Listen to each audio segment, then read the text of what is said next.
வணக்கம். நாலடியார் பாடல் எண் 224.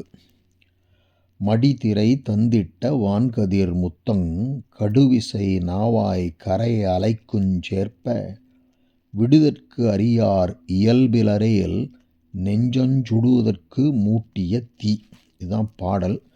இந்த பாடலில் முதல் 2 வரி ஆடு முன்னிலை. தமிழ் கொஞ்சம் தெரிஞ்சுக்கிறோம், அவ்வளோதான். அதில் கருத்துக்கள் எதுவும் இல்லை. இந்த முதல் 2 வரி என்ன சொல்லுதுன்னா, முத்துக்களை அலைகள் ஒதுக்கி கரையோரத்தில் சேர்க்கும், கப்பல்களும் அங்கு நிற்கும், இவைகள் கடல் நீரில் அசைவால் அலைந்து கொண்டிருக்கும். இந்த செயலை உடைய கடல் துறையை உடைய பாண்டிய நாட்டு மன்னனே அப்படிங்கிறதா அந்த முதல் 2 வரி. பாருங்கள், மடித்திரை, மடிந்து வீழ்கின்ற திரை, திரைனா அலைகள், அது ஒரு வினைத்தொகை. தந்திட்ட, அது கொளித்து ஒதுக்கி கொண்டு கொடுக்கப்பட்ட. வான் கதிர் முத்தம், வான்னா சிறந்த, கதிர்னா ஒளியை உடைய, முத்தம்னா முத்துக்கள். கடுவிசை, கடுவிசைனா மிகுந்த வேகத்தை உடைய. நாவாய், நாவாய்னா கப்பல்கள்.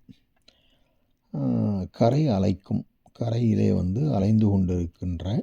சேர்ப்ப, கடல் துறையை உடைய பாண்டியனே. அவ்வளோதான் அந்த முதல் 2 வரி. 2வது, 3வது, 4வது அடிகள் தான் முக்கியமான கருத்துக்களை சொல்லக்கூடிய அடிகள். விடுதற்கு அறியார் இயல்பிலரேல் நெஞ்சம் சுடுதற்கு மூட்டிய தீ. ஒருவரோடு நட்பு கொண்டு விட்டால்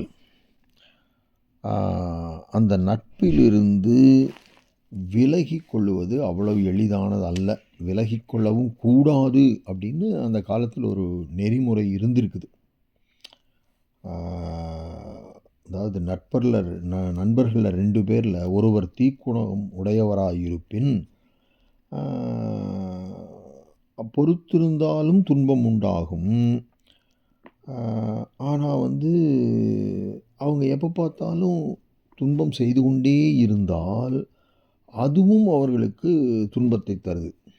எப்படின்னா, ஆராயாமல் நட்பு கொண்டு விட்டால் நட்பை உடைப்பது, அந்த நட்புறவை பிரிப்பது என்பது செய்யக்கூடாது அப்படின்னு வச்சுருக்கிறாங்க. இந்த காலத்துலலாம் அப்படி இல்லை. கணவன் மனைவி கூட ஒத்து வரலைன்னா உடனடியாக பிரிஞ்சு போகிறாங்க.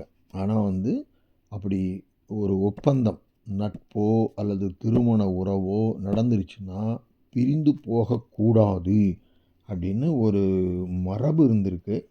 ஆனால் அதே நேரத்தில் அந்த 2 பேர்த்தில் யாரோ ஒருத்தர் தொடர்ந்து துன்பத்தை கொடுத்து கொண்டே இருந்தால், ஒரு தீக்குணமுடையவராக இருந்தால், அவர் இன்னொருத்தருக்கு அவருடைய நெஞ்சத்தை எரிக்கும் நெருப்பாக அந்த நட்பு இருக்கும் அல்லது உறவு இருக்கும்னு சொல்ல வர்றது தான் அடுத்த 2 அடிகள். பாருங்கள், விடுதற்கு அறியார் அப்படின்னா ஒருவரால் நட்பு செய்யப்பட்டு அல்லது திருமண பந்தம் அல்லது உறவு செய்யப்பட்டு விடுதற்கு கூடாதவர்களாய் இருப்பவர்கள், விட முடியாதவர்களாய் இருப்பவர்கள், அதுதான் விடுதற்கு அறியார்.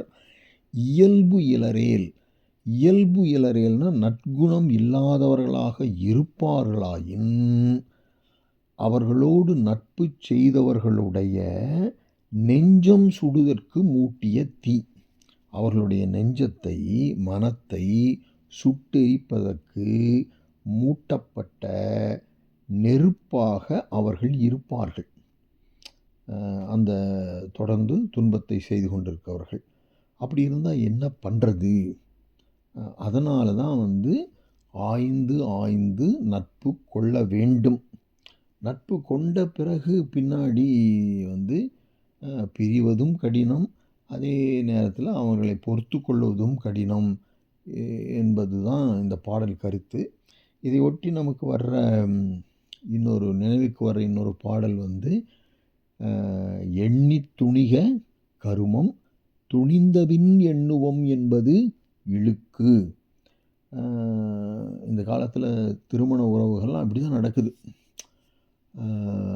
அதாவது வெளிப்புற தோற்றத்தில் மயங்கி ஒரு ஆணோ பெண்ணோ அந்த திருமண உறவு நடக்கிறது, திருமண பந்தம் நடக்குது. அப்புறம் கொஞ்ச நாள்ல வந்து அவர்களுடைய குணங்கள் அப்புறம் தான் வெளிப்படுது.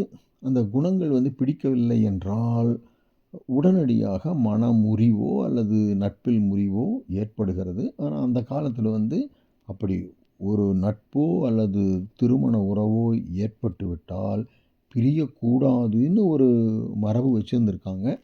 அதனால இந்த 2 பேத்துல ஒருத்தர் தொடர்ந்து துன்பத்தை கொடுத்துக்கொண்டே வந்தால், அவர்கள் வந்து "நெஞ்சம் சுடுதற்கு மூட்டிய தீ" அப்படின்னு இந்த பாடல் சொல்லுது.